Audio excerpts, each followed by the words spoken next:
Hello and welcome to Just One More Watch. If this is your first time here, I'd love to see you again, and there is a big button with the word subscribe on it that can help make that happen. Today it's a long video based on a short video that I made last year. 5 watches you should never buy. There is, however, a caveat. At the end of the day, you should buy whatever you want, whatever makes you happy.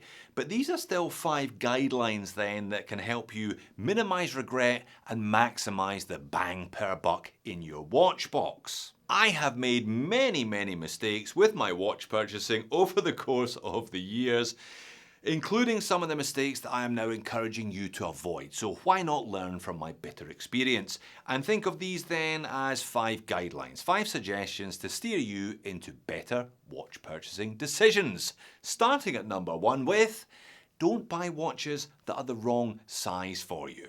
Now I appreciate this is entirely subjective, but that's exactly my point. Unlike the seemingly endless definitive charts on the internet, I'm not going to tell you what size of watch you should buy. If you think this, or even this looks good, then you go for it. Or if you prefer this, or even this, then you go for that instead. Ultimately, only you can make that decision. And you probably already know your approximate sizing window.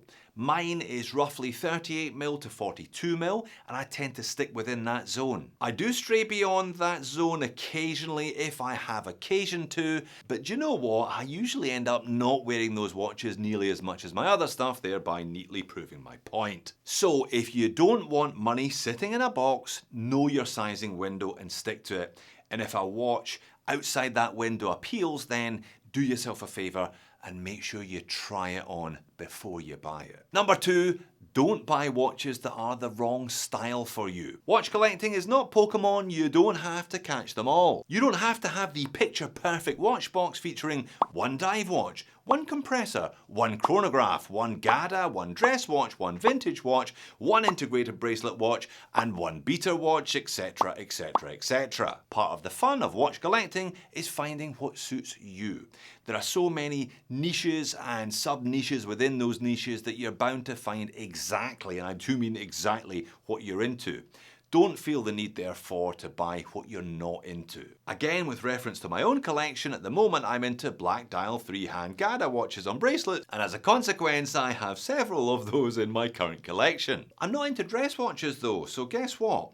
I don't own any dress watches. So don't succumb to a trend just because it's trendy if you're not into the trend, and don't feel the need to tick a particular box just for the sake of it. Number 3, wrong colour. A little bit of colour in one's collection can be a good thing, but only if it's the right colour for you. Again, with reference to my own watch buying habits, I just can't do blue dial watches. I've tried now on several occasions and I've failed on several occasions, including even with some watches that are considered to be classic blue dials like this one. So now I don't even try. And blue is a really mainstream colour. We're not even talking about reds, purples and yellows here. Now I do occasionally go crazy with colour and I buy something a little bit wild, but I buy it in the knowledge that that watch will probably only see the light of day on a few days each year, which therefore makes me think all the harder about whether or not I should buy it in the first place, which is kind of the whole point of today's exercise. Number 4, too weird. Don't buy watches that are too weird for you just because, again, they happen to be trendy or look good in a review. I still maintain that having one oddity in a collection is a nice thing to have, a conversation starter, a Saturday night special, something that's a bit left of centre. And I have reviewed many such watches on my channel over the years, whether those are jump hours or repeaters or chiming watches that seem to be having a bit of a moment at the moment. I'm well aware that there are collectors that only buy the odd stuff, that have boxes and boxes full of these things. Like I said, if that's you, that's cool, buy what you like. But there will come a time when you will not want to have a watch that you have to learn how to read the time. You have to think about what time it is every time you want to tell the time. At that point, you will want to grab a watch that is simpler and easier to use. So make sure you have 1 or 2 options in your box when that time comes.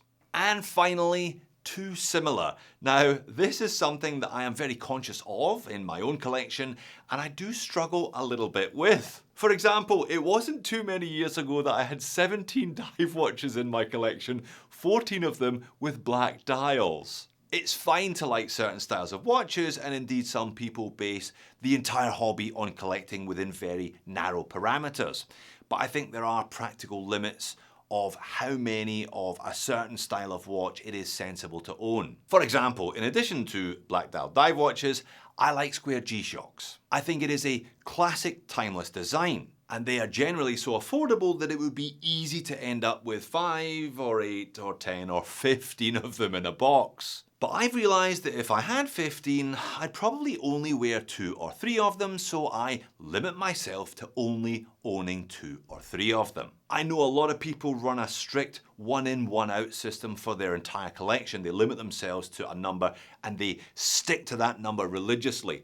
I try and apply that rule to sub-collections within my big collection, so I don't end up with duplicates or triplicates of things that don't ever see the light of day. So there you have it. 5 vague rules, some of which contradict each other and most of which I've broken over the years personally, but here they are nonetheless. Like I said, I'm not telling you what to buy or how you should assemble your collection, or at least I'm not doing that in this particular video. Just perhaps proposing a little checklist. 5 questions to ask yourself before you buy your next watch to make sure it's the right watch for you. Is it my size? Is it my style? Is it my color? Is it something I'd wear? And do I have something very similar to it in my collection already? If you want to see 5 watches I recommend rather than 5 watches to avoid, click here. Or if you want to see all 17 of those dive watches, click here. Thanks for watching this one. I'll see you over there.